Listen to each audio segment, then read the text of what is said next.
मकसद यही है कि जो फैसिस्ट जो गवर्नमेंट है उनके खिलाफ में हम लड़ रहे हैं। मतलब जो सभी देशवासी, लड़ने से फायदा तो कुछ हो नहीं रहा आप लोगों को, तो मतलब जनता उन्हीं की तरफ है। नहीं सभी जानते उनकी तरफ नहीं है। मतलब ये तो तीन राज्यों में तो देख लीजिए ना, तीन हिंदी वोट क्या मिला है? देखिए मतलब बहुत लोगों के पास यही बात है कि और अल्टरनेटिव कुछ नहीं है, इसीलिए वो उसको ही वोट देते हैं। तो हम लोगों को तो कुछ अल्टरनेटिव फोर्स, मतलब कुछ अल्टरनेटिव लोग हैं जो क्या बोलते हैं, मतलब जो श्रमजीवी जनता है उसके लिए है, उसको मतलब उसके लिए कुछ लोग करते हैं। ये तो दिखाना पड़ेगा, तभी तो समझ पाएगा कि बात यह है कि हमारा जो देश में इनइक्वालिटी चलता है। इनइक्वालिटी मतलब यह है जो विकास का, जो देश का सबका साथ सबका विकास का जो बात कर रहा है मोदी जी ने, ये हम लोगों को लग रहा है ये हमारा मुद्दा नहीं है।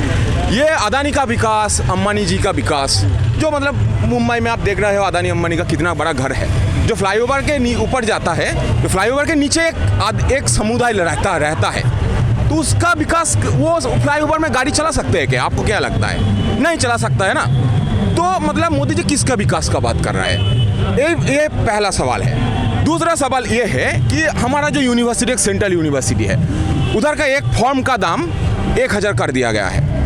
वो तो सेंट्रल यूनिवर्सिटी, एक फॉर्म का दाम 1000 होगा तो एक रिक्शा वाला कैसे फॉर्म भरेगा? रिक्शा वाला का बेटा कैसे फॉर्म भरेगा?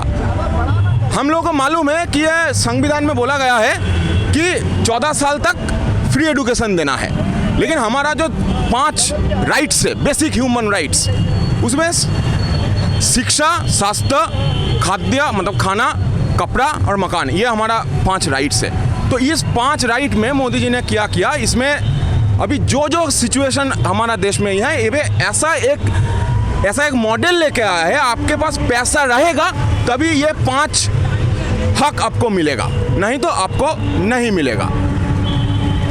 इसके साथ साथ भी हमारा जो एजुकेशन सिस्टम है वो अभी फुल प्राइवेटाइजेशन के मूड में चला गया है। हर एक यूनिवर्सिटी को बोला जा रहा है कि आप अपने यूनिवर्सिटी का खर्चा आप खुद उठाओ। तो यूनिवर्सिटी को एक टाइम में सोचना पड़ रहा है कि ये हम कैसे उठाए। इसका जो विकल्प, यूनिवर्सिटी का पैसा को जो ग्रांट मिलता है यूजीसी से, वो यूजीसी से अभी नहीं मिल रहा है उतना तरफ। हमारी यूनिवर्सिटी तो नहीं मिल रहा है। हमारी यूनिवर्सिटी का वाइस चांसलर ये बोल रहा है कि यूजीसी पैसा नहीं दे रहा है, तो हम कैसे उठाए? एक फॉर्म का प्राइस से उठाए। अगर एक हमारा जो एनुअल चार्ज लगता है, फिर भी जनता क्यों उन्हीं को चुन दे रही है? देखिए, मकसद ये नहीं है कि वोट एक सिस्टम नहीं है। जनता को पास ऑल्टरनेटिव हम तभी दे सकते हैं वोट देने से। अगर आप वोट देने से हम लोगों को ये नहीं लगता है कि वोट देने से ज़िंदगी बदल जाएगा। और ये मतलब ये जो रैली है, ये वोट के, आप वोट मत दो, इसको वोट दो, उसको वोट दो, ये इसके लिए रैली नहीं है। 35 साल आप बंगाल में भी रहे। कौन?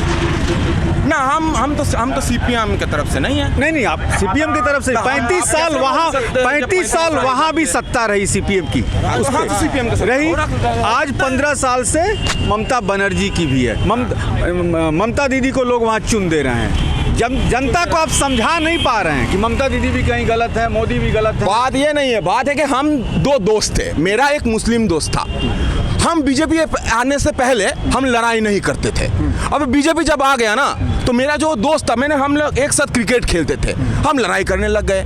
ये तो ममता दीदी ने, सीपीएम ने नहीं किया, ये तो मोदी जी ने किया है। ये जो लड़ाई का मसला, ये जो जब वोट आता है तब मतलब ये पाकिस्तान का मसला, ये हम लोगों के पास कौन इनपुट किया है?